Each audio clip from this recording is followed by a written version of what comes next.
बड़ी बड़ी दूर से आए हो और हमारे प्रदर्शनी चैनल को बड़ी आप लोग प्यार लौट ले भैया कहे तक ही काम बजे भैया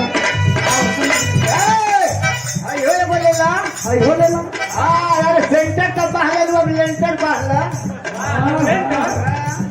भैया भैया बस चलो ये आवा कैसे धीरे धीरे कहे तक ही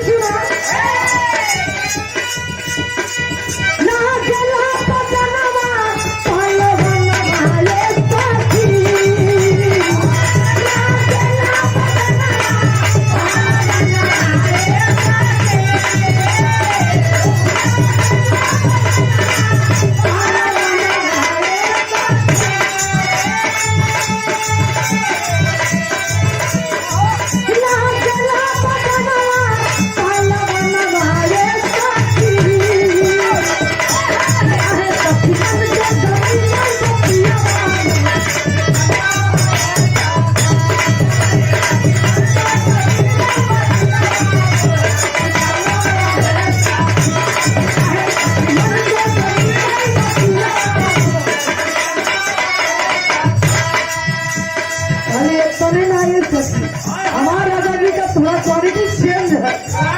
गजब के अंदाज है सबसे अलग हटके तो हरा पलाम लेखा पहरा न जाने कॉफी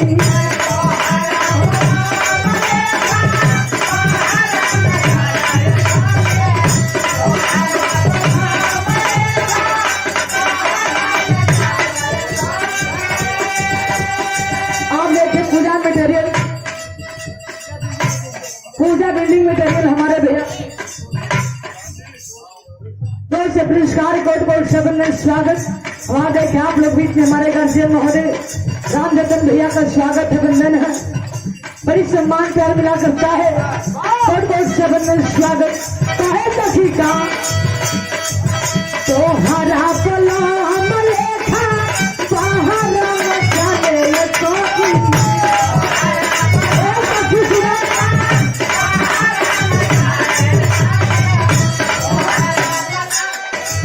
तो हरा पलाम लेखा पहरा न जाने कॉफी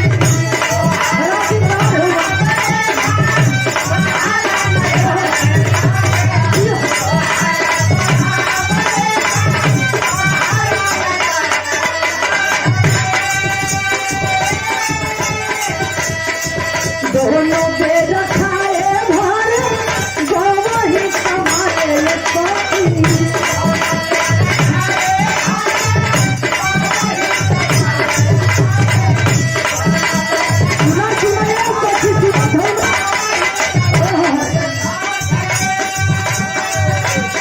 अरे बड़ी बड़ी आँख बड़ी मछलिया है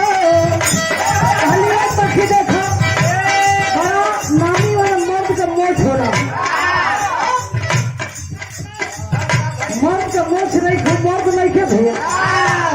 पकड़ी के फोट हाँ जैसे उन्हें संतोष है के बाद कहे तक का समझे तो भैया जो ना मर्द का मोछ नहीं खे मर्द में गलती ना हुई अभी ये तो हमारे की हमनी का खेती है उगाने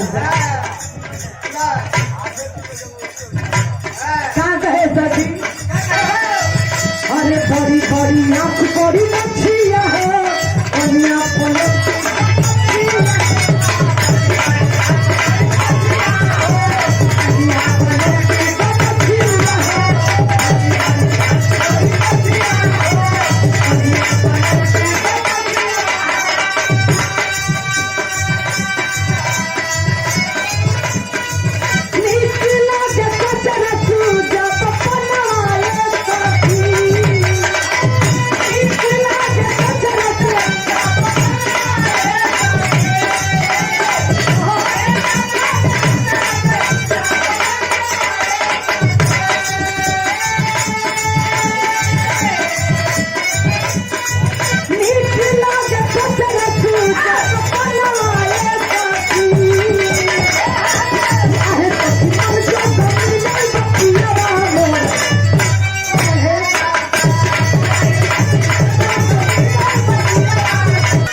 मैया सरस्वती मैया परत बानी पैया सरस्वती मैया परत बानी पैया बटिया जो हिला दिन राती हो सरस्वती मैया परत बानी पैया बटिया जो हिला दिन राती हो न दुखियों के भी नहीं न दुखियों के भी नहीं बुधियों के ही नहीं सब कहेला लक्ष्मी ही गवैया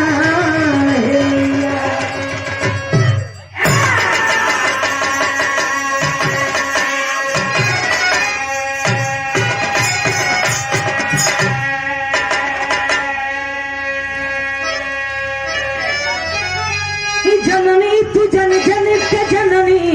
जनती के तू सब कर जननी हमार जाग जननी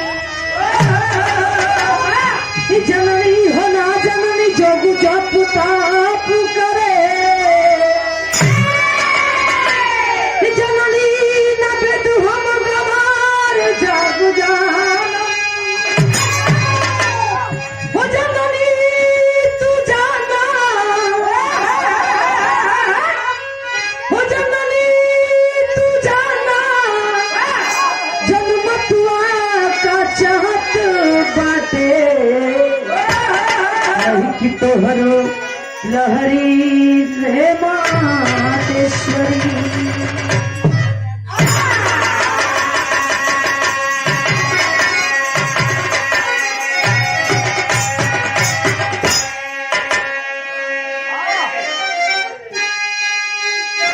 अनुचर्यनाथ आजी अर्चना है करता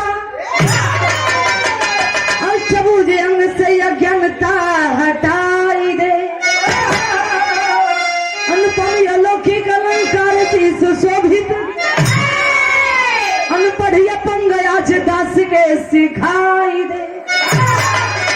अनंत खंडियाधि शक्ति भवानी अक्षरा के छैया में अमृत पिलाई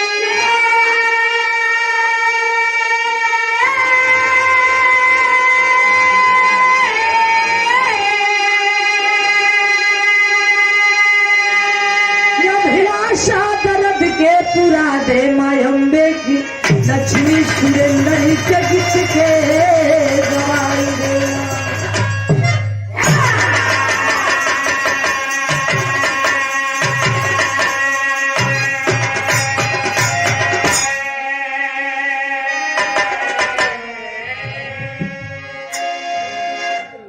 अच्छा बाबूजी एक बाणी मिलती है ईश्वरंस जीव विनाशी चेतनामल से शुक्राशी देखिए भैया हर एक आत्मा में बाबूजी परमात्मा के निवास सुनाए भैया सबसे पहले ऐतिहासिक धरती ए वीरों की धरती बाबू हो हर हुआ ए बाजीपुर वाराणसी के पाक पवित्र वसुंधरा के गोद में बैठे हमारे देवता है आप लोग हमारे भाग्य विधाता है आप लोग बाबूजी और हमारा स्वागत करेंगे गार्जियन महोदय हमारे महेंद्र यादव जी पिताजी की ओर से सुंदर पुष्पहार और सुंदर सफा और 5 बजे कर स्वागत किया गया और हमारे आज दुगोला प्रोग्राम लेडीज और जेंट्स अरे दुगोला चैता वाला दुगोला हो नहीं बिरहा का दंगल भैया हमारी और दुगोला बोला जाला इन्हें दंगल बोला जाला बिरहा का विराट दंगल आज हमारे परम सम्मानित हमारे गार्जियन महोदय बिरहा के जाने माने होनहार कलाकार, हैंडसम कलाकार, स्टार कलाकार, सम्राट कलाकार गुरुतुल्य विजय लाल यादव जी और हमारे गुरुदेव के पूरे पार्टी के टीम के भैया लोग और हमारे स्वागत करी में गार्जियन महोदय बड़ी दूर दूर से अतिथिगण आए हैं। एक ऐश्वर्य बाबू जी, मैं विधा गायिका लक्ष्मी प्रदर्शी बक्सर बिहार से अपने पूरे पार्टी टीम की ओर से भैया हो आप लोग का हार्दिक बंधन अभिनंदन स्वागत करते हैं बाबू हो। और भोजपुरिया भाषा में आप लोग के हम गोश पे गोर लगते हैं बाबूजी चाचा हो, आशीर्वाद दे आप लोग हमें। खुश रहा मोटाई रहा। वाह रे पानी जी, आज बड़ी खुशी की बात और हर्ष की बात है कि भैया हो श्री श्री 108 श्री संकट भूतेश्वर महादेव जी के आज श्रृंगार में प्रोग्राम रखल गया बा। बाबा भोलेनाथ जे के लोग इंटरनेशनल देवता कहेलन, देवो में देव महादेव बानी हमारे गार्जियन महोदय भैया के भी कोट कोट से वंदन स्वागत। लक्कर पहलवान जी, नेताजी हर कलाकार को सम्मान प्यार दिया करते हैं गार्जियन महोदय। आइए लोग कहन बाबू हो जे ज्यादा चले ला हुए थक जाला है भैया, और जे ज्यादा तेरे ला हुए को डूब जाला, जे ज्यादा बोले ला ओकर कुछ गलती बोला जाला। ऐसे में हम कलाकार को गलती करना ही नहीं जा विधा गए हैं बाबू। लेकिन ये अपन परिवार व अपन समाज है, अपन महफिल है, कोई भी त्रुटि हो जाई अपना घर के बेटी बहन समझ के क्षमा करी हलो। आए वो दरबार में ले चले भैया हो जो ना दरबार से कोई खाली हाथ मांग उठेला। लोग कहलन कि जे भैया बाबू लोग अपना इष्ट देवी देवता के माने लोग पुकार लगलन घुरा लेवेलन।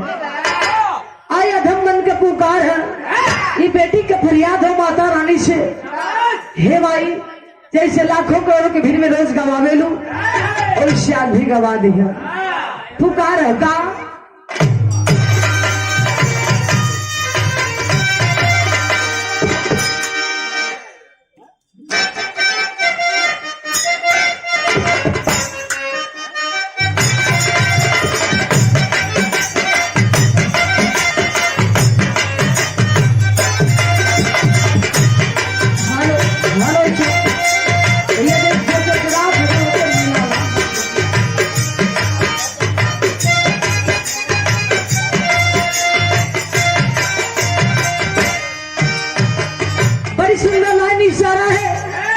बाबूजी भैया हो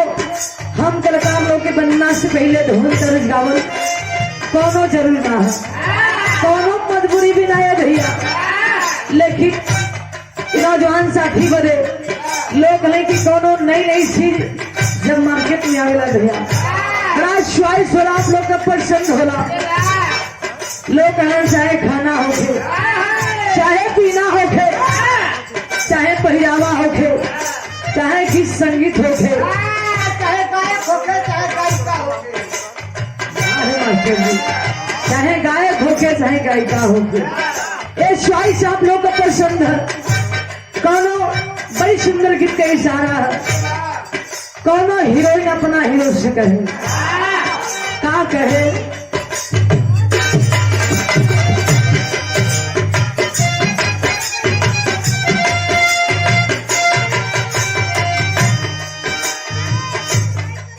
हम ऐसे करेंगे प्यार,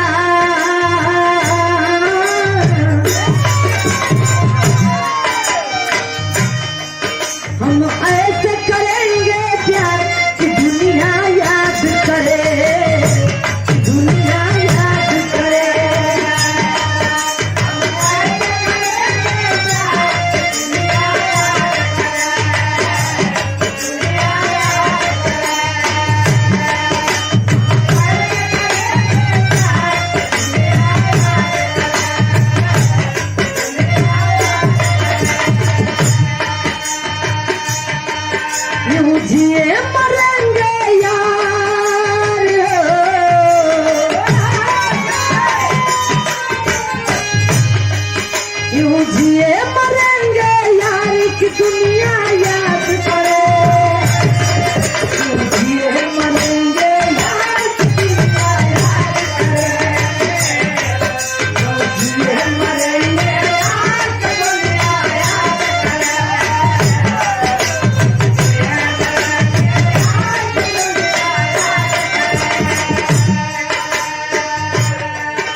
हो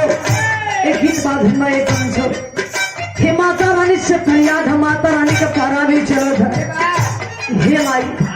कि बेटी के फरियाद है का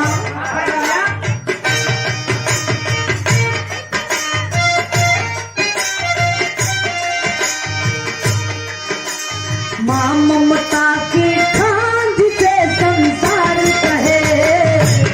से संसार कहे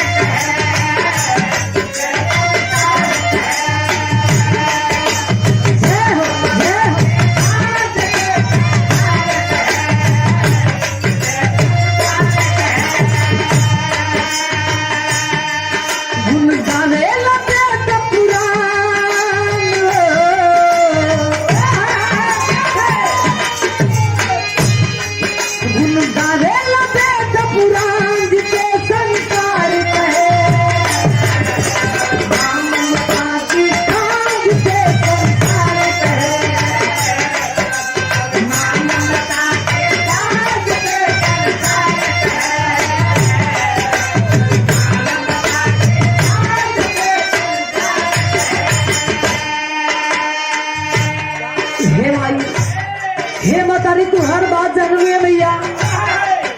सबका नजर हमारे हम आई किया का गाई का बजाई का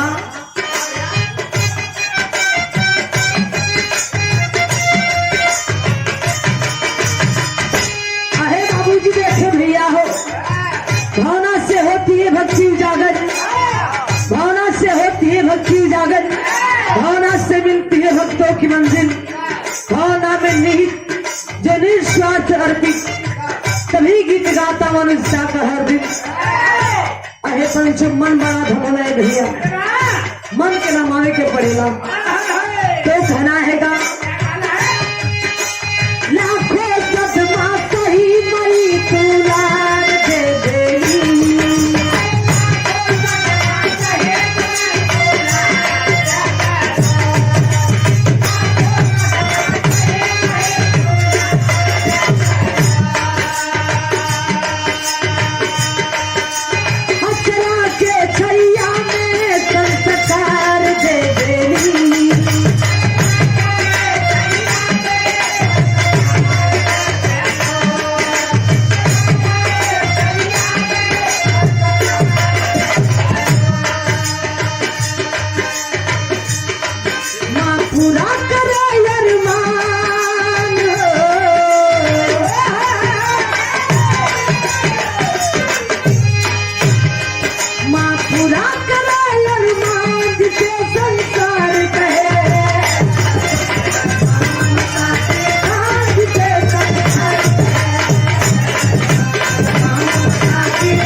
आखिरी बनने करना है। हे माई, हे जगदननी, हमारा माइयों की माई हो, हे माता तू सब घर माई हो, बताओ फर्ज बहार है माई, तू हर बात जानू है मैया है का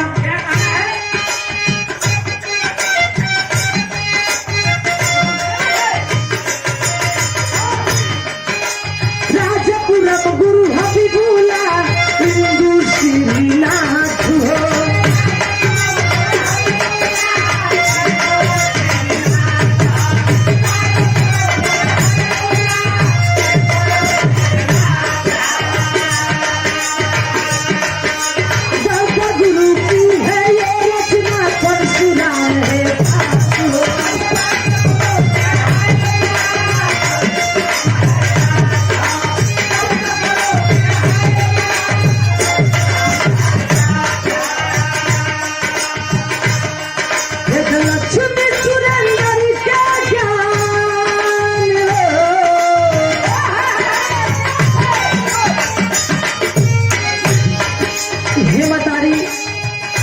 सब लोग पूजा पाठ करना है भैया, धन दौलत रुपया पैसा मोहल्ला तारी मांगेला ना हमको धन चाहिए ना दौलत चाहिए, रुपया चाहिए ना पैसा चाहिए, हीरा चाहिए ना मोती चाहिए, चाहिए क्या है हमारी बेटी का ये आवाज चाहिए कि तमाम भैया बाबू लोग के बीच में गाली बजानी है नहीं दिनेश भैया का पता कब क्या हो जाए जिंदगी में कुछ मांगे भैया ये लड़की मांगे तमाम भैया लोग से बोल बतियाली है मतारी ये कहेगा बेटा लक्ष्मी अद्भुत का ज्ञान हो बेटा लक्ष्मी अद्भुत का ज्ञान जिसे संसार कहे मां ममता की खान जिसे संसार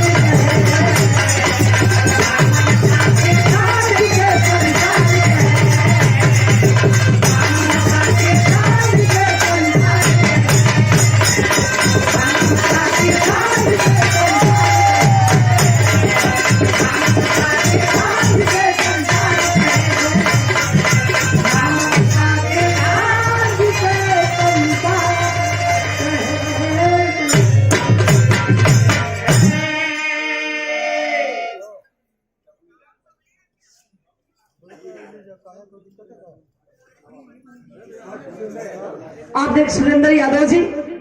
और डब्लू यादव जी गाजीपुर की धरती से देवी गार्जियन महोदय डब्लू भैया को और से पुरस्कार और हमारे भैया एक से पुरस्कार कोट कोट शब्द स्वागत तमाम पंचों को बहुत नमस्कार प्राण चलो मास्टर भाई पूजा पाठ हो गई भैया हेलो हेलो से भैया चचरा थका है तो के नहीं लगो था साफ सुथरा है भैया मुड़िया पर खराब हो गई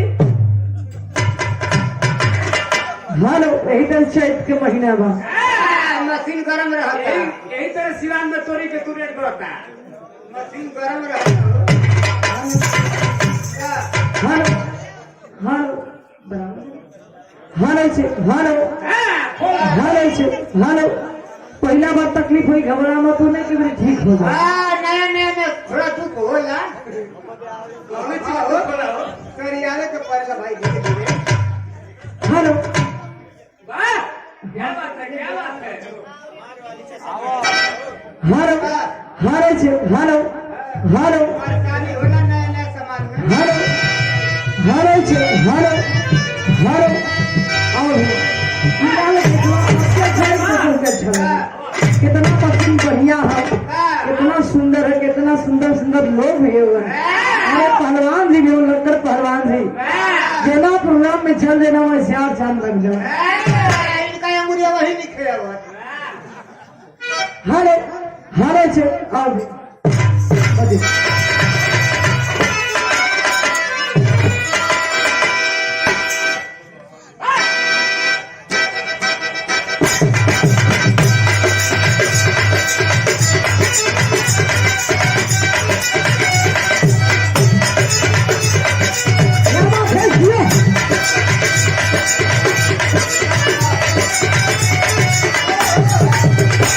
बड़ी सारा है देखे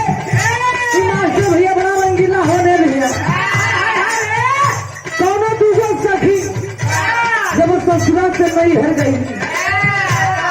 अपना अपना मन से ढूक बात चलावत है अरे सखी तू बतावा तुम्हारा मन से ढूक कैसन हो खाली तू बतावा धीरे भैया बतावा तरी सखी पहली सखी कहेगा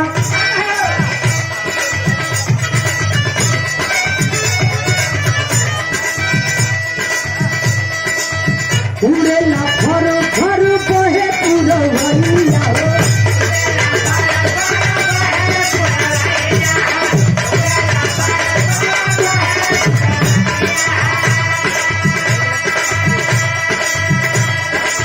कितना पहिरी जब ले ले